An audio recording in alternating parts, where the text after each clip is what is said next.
अस्सलामुअलैकुम मुअज़्ज़ज़ ख़ातिन व हज़रात।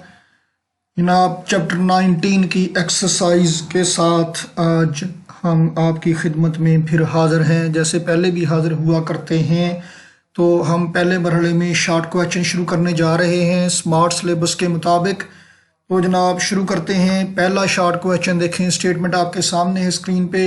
Since mass is form of energy, कहता है जी मैस जो है ये एनर्जी की ही एक शक्ल है। कैन वी कंक्लूड, तो क्या हम ये नतीजा निकालें कि जब आप मैस को कंप्रेस करते हैं और उस कंप्रेस करने में आप जो एनर्जी खर्च करते हैं उसके नतीजे में spring has more mass than the same spring when it is not compressed, कि जब स्प्रिंग को कंप्रेस करते हैं तो उसका मैस ज़्यादा हो जाता है। जो एनर्जी कंप्रेस करने में आप खर्च करते हैं, क्या उसके नतीजे में मैस ज़्यादा हो जाता है? जनाब अली अक्सर हैंड बुक्स में आपको इसका जवाब लिखा हुआ मिलता है कि हाँ जी, और वो मैथमेटिकली भी किया होता है काम, लेकिन वो ठीक नहीं है। ना तो ये लॉजिक ठीक है और ना ये कैलकुलेशन ठीक होगी।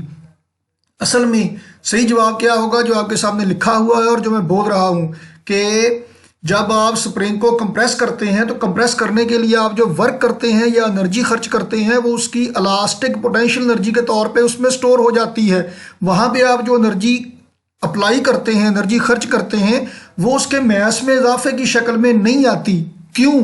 क्योंकि एनर्जी यहाँ पे वो ये जो लॉजिक है ना कि एनर्जी मैस में कन्वर्ट हो रही है, उसके लिए उसका मूव करना ज़रूरी है। फ्रेम ऑफ रेफरेंस डिफरेंट होगा तब ऐसा होगा। इस लॉजिक के रूट्स मिलते हैं स्पेशल थ्योरी ऑफ रिलेटिविटी में, और वो तब है जब कोई बॉडी मूव कर रहा हो किसी दूसरे बॉडी के लिहाज से। और जब आप स्प्रिंग को कंप्रेस करते हैं तो उसका एक हिस्सा मूव करता है, वो पूरे का पूरा स्प्रिंग मूव नहीं करता, उसका सेंटर ऑफ मैस उसी जगह पे रहता है। तो अगर वो सारा ही स्प्रिंग मूव कर जाए, दौड़ जाए, तो फिर उसके मैस में वेरिएशन ऑब्जर्व होगी। स्प्रिंग कंप्रेस करने के केस में मैस में वेरिएशन ऑब्जर्व नहीं होगी, उसमें इलास्टिक पोटेंशियल एनर्जी के तौर पे एनर्जी स्टोर होगी। ठीक, आई होप कि जवाब क्लियर हो गया।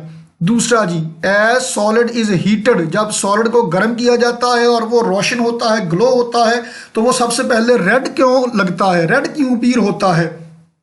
आपने सुना होगा कि फला बंदा जी गुस्से से लाल हो गया, गुस्से से हरा क्यों नहीं हो जाता भाई? हालांकि हरा अच्छा लगता है। बात यह है कि कोई भी बॉडी जैसे जैसे वो ज़्यादा टेम्परेचर होता है, बॉडी का हीट अप होता है, टेम्परेचर ज़्यादा होने से उसमें से निकलने वाली थर्मल रेडिएशंस की वेवलेंथ कम हो जाती है।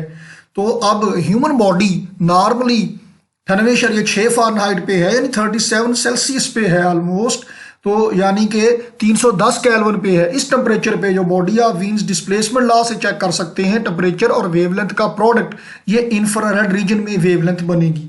तो जब बॉडी का टेम्परेचर ज़्यादा होगा, इसी तरह से लोहा भी जब गर्म होगा, ह्यूमन बॉडी का टेम्परेचर ज़्यादा होगा, लोहा भी जब गर्म होगा, तो गर्म होने के नतीजे में टेम्परेचर ज़्यादा होगा, तो निकलने वाली जो थर्मल रेडिएशन है वो लोअर वेवलेंथ की तरफ शिफ्ट होंगी, इंसान की भी और वो किसी भी सॉलिड की भी। तो जब वो वेवलेंथ लोअर वेवलेंथ की तरफ शिफ्ट होंगी तो इंफ्रारेड से कम होते होते रेड आएगा। सबसे पहले 700 नैनोमीटर के लगभग रेड की रेंज शुरू होती है, तो वो इंफ्रारेड 1600, 1700, 1800 नैनोमीटर से वेवलेंथ कम होते होते वो रेड की रेंज में सबसे पहले आएगा। तो सब वेवलेंथ कम होते होते सबसे पहले बाउंड्री में आती ही रेड है। तो पहले अगर नीला आ जाए, पीला आ जाए, हरा आ जाए, तो फिर इंसान गुस्से से लाल की बजाय हरा हो जाता, तो सॉलिड भी फिर ऐसे ही हो जाता किसी और रंग में, लेकिन ऐसा नहीं होता, ये रेड होता है। सातवां शॉर्ट क्वेश्चन जी, व्हाट हैपन्स, क्या हो जाएगा टोटल रेडिएशन जो ब्लैक बॉडी से निकलने वाली है अगर इसका टेम्परेचर कर दिया जाए 2 गुना? जनाब Stefan Boltzmann law, energy emitted per unit time per unit area is equal to sigma T की पावर 4। टेम्परेचर अगर हो जाए 2 गुना तो 2 की पावर 4 करके 16 गुना हो जाएगी। एक कॉमन मिस्टेक जो स्टूडेंट किया करते हैं कि जब टी टेम्परेचर की जगह पे 2T पुट करते हैं तो ई को ई ही रहने देते हैं, एनर्जी को। ऐसे नहीं बेटा करना, बराए मेहरबानी। आपने टेम्परेचर चेंज हुआ है तो एनर्जी की वैल्यू चेंज होगी, इसे ई प्राइम कर दीजिए, E1 कर दें, E2 कर दें, E1 E2 कर दें, कोई भी नाम कर दें, लेकिन पहले से डिफरेंट करें ना। नेक्स्ट जी, 8वां, a beam of red light and a beam of blue light. Red light और ब्लू लाइट की बीम है, उनकी एग्जैक्टली सेम एनर्जी है, तो नंबर ऑफ फोटोन किसमें ज़्यादा होंगे? देखिए जी, ये बात तो हम ऑलरेडी डिस्कस कर चुके हैं क्वांटम थ्योरी में कि एनर्जी का ताल्लुक है फ्रीक्वेंसी के साथ। तो H is equal to H F, H है प्लैंक्स कांस्टेंट। अब ये फॉर्मूला देखें जो आपके सामने लिखा है, पहली बीम के लिए E1 is equal to H F one, एक फोटोन की एनर्जी है, नंबर ऑफ फोटोन अगर n है तो E1 is equal to N H F one. तो पहली बीम के लिए, दूसरी बीम के लिए नंबर ऑफ फोटोन होंगे n2, फ्रीक्वेंसी है इसकी f2, तो इसकी एनर्जी है E2। तो हमें कहा गया है कि E1 और E2 दोनों बराबर हैं, तो NHF1 is equal to N1HF1 is equal to N2HF2। तो H प्लैंक्स कांस्टेंट कट गया, N1F1 is equal to N2F2 आएगा। तो इसका मतलब ये है, अब एक पहली बीम का कलर देखे स्टेटमेंट में क्या है, अ बीम ऑफ रेड लाइट, जो पहली है उसका कलर है रेड, तो रेड की फ्रीक्वेंसी कम है as compare to blue, F1 is less than F2, लेकिन प्रोडक्ट N और F का सेम है।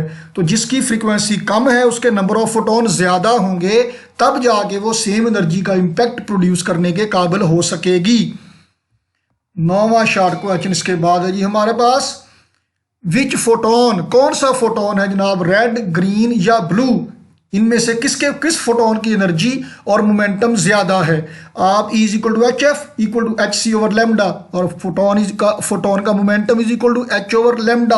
आप फ्रीक्वेंसी के लिहाज से भी कंपैरिजन कर सकते हैं, वेवलेंथ के लिहाज से भी कर सकते हैं, लेकिन ट्रेडिशन ये है कि ज़्यादातर हम वेवलेंथ के लिहाज से कंपैरिजन किया करते हैं, इसलिए हम भी यहाँ वेवलेंथ के लिहाज से करेंगे। तो आप देखें E is equal to H C over lambda, E और P is equal to H over lambda, तो energy directly proportional to 1 over lambda और momentum directly proportional to 1 over lambda. मतलब जिसकी वेवलेंथ कम उसका मोमेंटम भी ज्यादा और उसकी एनर्जी भी ज्यादा होगी। तो जनाब चूंकि ब्लू कलर की वेवलेंथ सबसे कम है, फिर उसके बाद ग्रीन की बारी आती है, उसके बाद रेड की बारी आती है। Wavelength of blue is less than wavelength of green and that is less than wavelength of red. So जनाब ब्लू की ही वेवलेंथ जिसकी सबसे कम है, एनर्जी उसकी सबसे ज्यादा और मोमेंटम भी, तो एनर्जी ब्लू की सबसे ज्यादा, फिर ग्रीन, फिर रेड, ऐसे ही मोमेंटम भी ब्लू का सबसे ज्यादा, फिर ग्रीन का, फिर रेड का। चले जनाब आगे 10वां शॉर्ट क्वेश्चन जी, what is the lower energy quanta. Quanta दिए हुए हैं, क्वांटम की जमा क्वांटा, रेडियो वेव्स या एक्सरेज, किसकी एनर्जी कम है। तो जनाब ऐसे ही वेवलेंथ के लिहाज से कंपैरिजन कीजिए, जिसकी वेवलेंथ ज़्यादा उसकी एनर्जी कम। रेडियो वेव्स की वेवलेंथ ज़्यादा है तो रेडियो वेव्स की एनर्जी कम होगी एज कंपेयर टू एक्सरेज। 11वां जनाब 11वां 12वां मिलते जुलते ही हैं। Does the brightness of beam of light primarily depends on the frequency of photon or number of photon। जो ब्राइटनेस है बीम की इंटेंसिटी है, क्या वो नंबर ऑफ फोटोन पे डिपेंड करती है या फ्रीक्वेंसी ऑफ फोटोन पे। जनाब ब्राइटनेस डिपेंड करती है नंबर ऑफ फोटोन पे, ठीक। तो जनाब ब्राइटनेस नंबर ऑफ फोटोन पे डिपेंड करती है, जबकि एनर्जी ये फोटोन की फ्रीक्वेंसी पे डिपेंड करती है। तो जनाब बहरहाल 11वां हो गया जी। 12वें पे चलें। अल्ट्रावायलेट लाइट पड़ती है कुछ डाइज, कुछ रंगों पे, और जब अल्ट्रावायलेट लाइट पड़ती है तो विजिबल लाइट उसमें से एमिट होती है। तो अगर इंफ्रारेड लाइट पड़ेगी तब क्या होगा। देखिए फ्रीक्वेंसी और एनर्जी के लिहाज से अगर आप कंपैरिजन करें तो इंफ्रारेड की एनर्जी कम है, उसके बाद विजिबल की आती है। विजिबल में सबसे कम एनर्जी है रेड की, सबसे ज़्यादा है ब्लू यानी वायलेट का शेड, और वायलेट से ज़्यादा अल्ट्रावायलेट। विजिबल की एनर्जी और फ्रीक्वेंसी दरमियान में है इंफ्रारेड के और अल्ट्रावायलेट के। तो होगा क्या कि जब अल्ट्रावायलेट लाइट पड़ेगी कुछ रंगों पे तो वो उनके एटम्स में मौजूद इलेक्ट्रॉन्स को एक्साइट करेगी। वो इलेक्ट्रॉन्स एक्साइट होकर एनर्जी लेके हायर एनर्जी लेवल पे, हायर ऑर्बिट पे जाएंगे, और जब वो हायर ऑर्बिट से लोअर ऑर्बिट में आएंगे यानी जब डी एक्साइट होंगे तो एनर्जी खारिज करेंगे। अब कितनी एनर्जी खारिज करेंगे, या तो जितनी एब्जॉर्ब की है उतनी ही अल्ट्रावायलेट, थोड़ी बहुत एनर्जी का घाटा वाधा भी हो जाएगा। तो नतीजा क्या होगा, जितनी एनर्जी एब्जॉर्ब की होगी बिल्कुल उतनी ही खारिज करने की बजाय उससे थोड़ी कम ही खारिज करेंगे। तो अल्ट्रावायलेट एब्जॉर्ब करके उससे थोड़ी कम विजिबल लाइट इमिट करना तो पॉसिबल है। अगर आप इंफ्रारेड लाइट फॉल ऑन करें तो वो एक्साइट तो हो जाएंगे, लेकिन जब वो डी एक्साइट होंगे तो ज़्यादा से ज़्यादा इंफ्रारेड रीजन में लाइट खारिज करेंगे, उससे ज़्यादा नहीं कर सकते। तो इंफ्रारेड से ज़्यादा नहीं कर सकते मतलब विजिबल नहीं कर सकते, तो इसका मतलब है कि वो विजिबल लाइट, इंफ्रारेड लाइट डाल के आप विजिबल लाइट हासिल नहीं कर सकते। 13वां जनाब आली, विल ब्राइट लाइट, क्या जो ब्राइट लाइट है ज़्यादा रोशनी वाली, ज़्यादा इंटेंसिटी वाली लाइट मोर इलेक्ट्रॉन, ज्यादा इलेक्ट्रॉन निकालेगी मेटल सरफेस से। हाँ जी बिल्कुल, नंबर ऑफ इलेक्ट्रॉन ज्यादा होंगे तो ब्राइटनेस इंटेंसिटी ज्यादा होगी, तो वो ज्यादा नंबर ऑफ इलेक्ट्रॉन निकालेगी बाहर। और 14वां जी, विल हायर फ्रीक्वेंसी लाइट, ज़्यादा फ्रीक्वेंसी वाली लाइट क्या नंबर ऑफ इलेक्ट्रॉन ज़्यादा निकालेगी? नहीं, फ्रीक्वेंसी ज़्यादा होगी तो नंबर ऑफ फोटोन ज़्यादा नहीं होंगे, उनकी एनर्जी ज़्यादा होगी। नतीजा क्या होगा कि फ्रीक्वेंसी ज़्यादा करने से निकलने वाले इलेक्ट्रॉन्स की किनेटिक एनर्जी ज़्यादा होगी, लेकिन वो तादाद में ज़्यादा नहीं होंगे। तो ये 14वें का जवाब भी हो गया जी। 15वां जनाब आली, when light shines on a surface, जब लाइट किसी सरफेस पे पड़ती है तो क्या मोमेंटम ट्रांसफर होता है? हाँ जी बिल्कुल, और डिस्क्रीट तरीके से होता है। एनर्जी और मोमेंटम ट्रांसफर होते हैं, law of conservation of energy, law of conservation of momentum applicable होते हैं। तो जब light shines on a surface मतलब जब किसी सरफेस पे लाइट पड़ती है तो मोमेंटम बिल्कुल ट्रांसफर होता है। जिन जो के होते हैं फोटोन बेचारे अपनी एनर्जी अपना मोमेंटम दे देते हैं जी। तो 18वां शॉर्ट क्वेश्चन कहता है, हम कॉम्पटन इफेक्ट क्यों नहीं ऑब्जर्व कर सकते विजिबल लाइट से? देखिए एक बात आप अच्छी तरह से बेटा जी समझ लीजिए खातिनो हजरात, बल्कि मोअज़्ज़ज़ खातिनो हजरात, कि कॉम्पटन इफेक्ट नाम है उस सिचुएशन का जब इलेक्ट्रॉन कुछ एनर्जी एब्जॉर्ब करके कुछ स्कैटर कर दे। विजिबल लाइट की एनर्जी कम होती है तो इलेक्ट्रॉन नॉर्मली वो सारी की सारी एनर्जी एब्जॉर्ब कर लेता है, इसलिए विजिबल लाइट से फोटो इलेक्ट्रिक इफेक्ट होता है। कॉम्पटन इफेक्ट एक्सरे से होगा क्योंकि एक्सरे फोटोन की एनर्जी जरा ज़्यादा होती है तो वो कुछ एनर्जी एब्जॉर्ब करके बाकी की स्कैटर कर देगा, क्योंकि बाकी इतनी सारी एनर्जी संभाल ही नहीं जाती। 19वां की कहता है, can pair production take place in vacuum? क्या पेयर प्रोडक्शन वैक्यूम में हो सकती है? नहीं, पेयर प्रोडक्शन के लिए एक हैवी न्यूक्लियस चाहिए, न्यूक्लियस चाहिए और हैवी न्यूक्लियस चाहिए। हैवी क्यों चाहिए? ताकि उसका इलेक्ट्रोमैग्नेटिक फील्ड इतना स्ट्रांग हो कि वो फोटोन के साथ इंटरेक्ट कर सके। तो ना सिर्फ न्यूक्लियस चाहिए बल्कि हैवी न्यूक्लियस चाहिए, वो इंटरेक्ट करेगा, फोटोन की एनर्जी का कुछ हिस्सा लेगा, रिकॉल एनर्जी उसकी बनेगी, मोमेंटम कंजर्व उसी की वजह से होगा वरना हो ही नहीं सकेगा, और इंटरप्शन होगी मैटर के साथ, हैवी न्यूक्लियस के साथ इंटरेक्शन होगा तभी पेयर प्रोडक्शन का अमल होगा वरना नहीं होगा। चलते हैं आगे।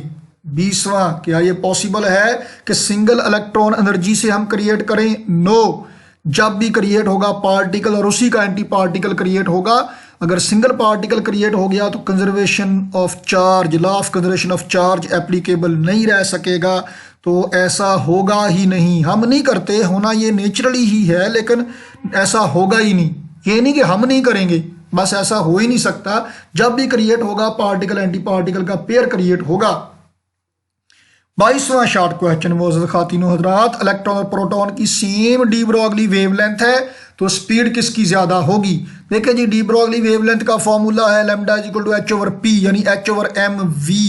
अब जनाब अली कहता वेवलेंथ सेम है, लैम्डा सेम है, तो वेलोसिटी का मैस के साथ रिलेशन बनाएं।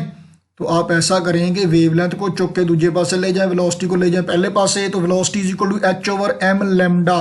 तो क्या होगा जनाब, अब h तो कांस्टेंट है, लैम्डा भी दोनों के लिए सेम है, तो v directly proportional to 1/m। जिसका मैस कम है उसकी वेलोसिटी ज्यादा होगी, इलेक्ट्रॉन का मैस कम है तो इलेक्ट्रॉन की वेलोसिटी ज्यादा होगी। प्रोडक्ट मैस और वेलोसिटी का सेम होगा, मोमेंटम सेम होगा, तो वेवलेंथ सेम हो सकेगी। 23rd जनाब आली, हम क्यों नोटिस नहीं लेते? Why we do not notice the de Broglie wavelength of pitched, pitch पे पड़ी हुई नहीं कहना, पिच्ड फेंकी गई क्रिकेट बॉल के लिए डी ब्रॉगली वेवलेंथ ऑब्जर्व नहीं होती। क्यों? क्योंकि उसका मैस और वेलोसिटी इस रेंज में है कि वेवलेंथ इतनी कम है, इतनी कम है, इतनी कम है कि ऑब्जर्व ही नहीं होती। 24वां कहता, ये ध्यान से कई तरह के एमसीक्यूज में भी आता है, इस तरह का कैलकुलेशन करनी पड़ेगी फिर आपको। इफ द फॉलोइंग पार्टिकल्स, मंदरजा झैल पार्टिकल है, इनकी सेम एनर्जी है, एनर्जी किनेटिक एनर्जी सेम है और कड़ी एनर्जी होनी है, which has the shortest wavelength, wavelength किसकी सबसे कम है? Alpha electron, alpha particle, neutron और प्रोटॉन।